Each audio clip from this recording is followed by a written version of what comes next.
Thank you. You didn't say when that bill signing is taking place. Is that today? Yes, this afternoon. And then on infrastructure, can you say what the White House is expecting next from Republicans after the White House dropped the price tag last week and following that very sharp statement from Senator Capito's office? What are you expecting from Republicans on that front? Well, the ball is in the Republicans' court. We put forward a proposal on Friday that I detailed extensively here, and you all saw the details of that proposal in the written summary that we provided transparently to all of you.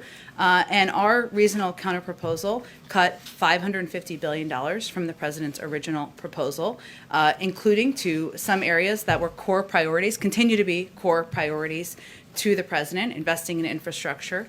The last counteroffer that came from the Republicans just came up $50 billion. So our concessions went 10 times as far as theirs. So the ball is in their court.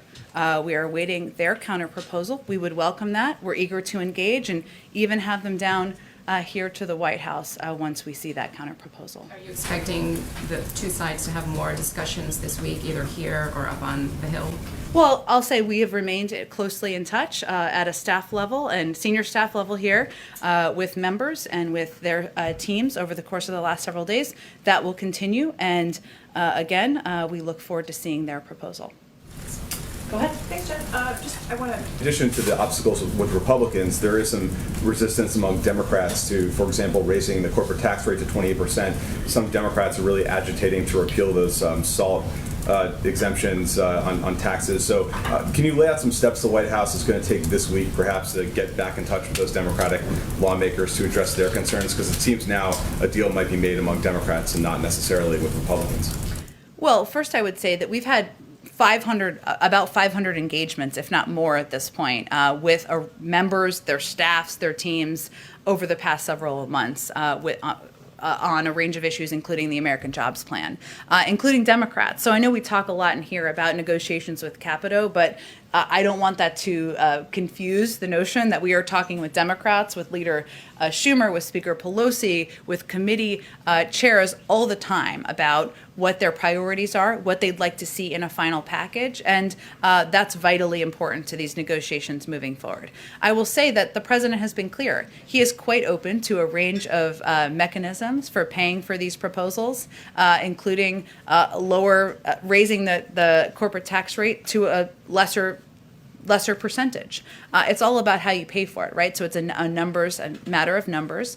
We've just put up forward a proposal that lowers the cost of the overarching package by $550 billion. That requires less money. Not a mathematician, but that is true. So there's opportunity there. What we have not seen from the Republicans is any proposal on how to pay for it that doesn't raise taxes on Americans making less than $400,000 a year. And as it relates to the SALT deduction, we have heard from members. We're open to having those conversations. That is not a revenue raiser, as we know. That costs more money. So that would require more ways to pay for it. Just any specific engagements with those Democrats to read out that might be happening this week? I'm happy to see if there's more that we can provide from our team. I will say that we're in constant touch with a range of Democrats, from the Problem Solvers Caucus, to which I know are quite focused on the SALT deduction, or a number of their members are, to leadership, to ranking members, but we can see if we can get a summary for all of you. Sure, go ahead, Jeff. Jen, just a couple